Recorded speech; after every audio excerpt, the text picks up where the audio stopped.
August 1.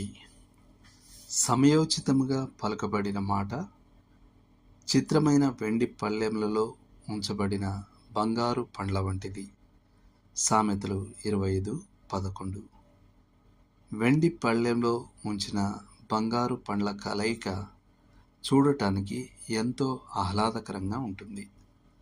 ఆ రెండు ఒకదానికొకటి చక్కగా సరిపోతాయి. సరిగ్గా అలాంటిదే సరైన సమయంలో పలికిన మంచి మాట కూడా. సరిగా ప్రత్యుత్తరం ఇచ్చిన వానికి దాని వలన సంతోషము పుట్టును. సమయోచితమైన మాట ఎంత మనోహరం.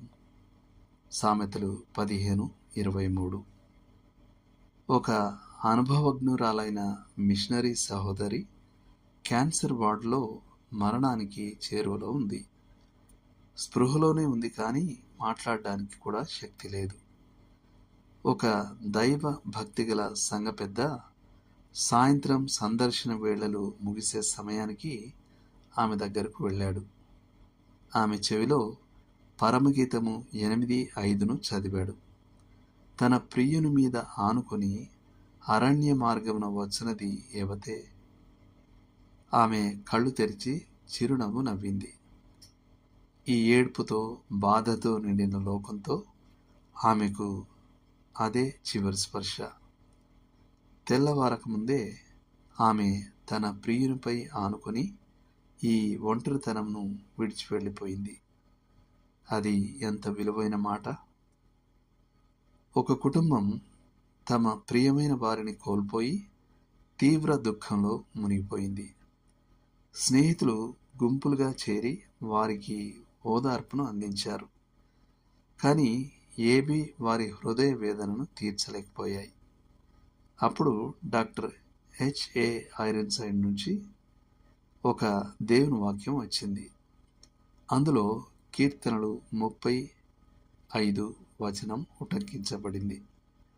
సాయంకాలమున ఏడుపు వచ్చి రాత్రి ఉండినను ఉదయమున సంతోషము కలుగును. ఆ దుఃఖపు గొలుసును తెంచడానికి ప్రభువు నుండి వచ్చిన ఆ మాటే సరైనదని రుజువైంది. కొందరు యవన క్రైస్తవులు ఒక సుదీర్ఘ ప్రయాణంలో ఉండగా వారిలో ఒకడు తన కళాశాల పాఠ్యాంశాలలో నేర్చుకున్న లేఖనాల గురించి కొన్ని సందేహాలను పంచుకోవడం ప్రారంభించాడు. కొంతసేపు విన్న తర్వాత నిశ్శబ్దంగా, అంతగా ఎవరూ గమనించని ప్రయాణికుల్లో ఒకరు సామెతలు 19:27 కంటత చెప్పి ఆ గుంపును ఆశ్చర్యపరిచాడు. నా కుమారుడా, తెలివి పుట్టించు మాటలను నీవు మీరగోరితివా? ఉపదేశం వినుట ఇక మానుకొనుము. అది వెండి పళ్ళెంలో ఉంచిన బంగారు పండు వంటి మాట. ఇంగర్సోల్ గురించి సుపరిచితమైన కథ ఒకటి ఉంది. అతను ఒక పెద్ద ప్రేక్షకుల గుంపు ముందు నిలబడి దేవుడు ఉంటే 5 నిమిషాల్లో తనను చంపివేయమని సవాలు విసిరాడు. ఆ 5 నిమిషాలు ఉత్కంఠతో గడిచిపోయాయి. ఇంగర్సోల్ ఇంకా బ్రతికే ఉండటం దేవుడు లేడని నిరూపించడానికి ఉద్దేశించబడింది. సరిగ్గా అప్పుడే ప్రేక్షకులలో నుండి ఒక సామాన్య క్రైస్తవుడు లేచి, మిస్టర్ ఇంగర్సోల్, మీరు 5 నిమిషాల్లో దేవుని కృపను పూర్తిగా ఉపయోగించగలనని అనుకుంటున్నారా అని అడిగాడు. అది లక్ష్యాన్ని ఛేదించిన మాట. సరైన సమయంలో పలికిన సరైన మాట నిజంగా దేవుడిచ్చిన ఒక వరం.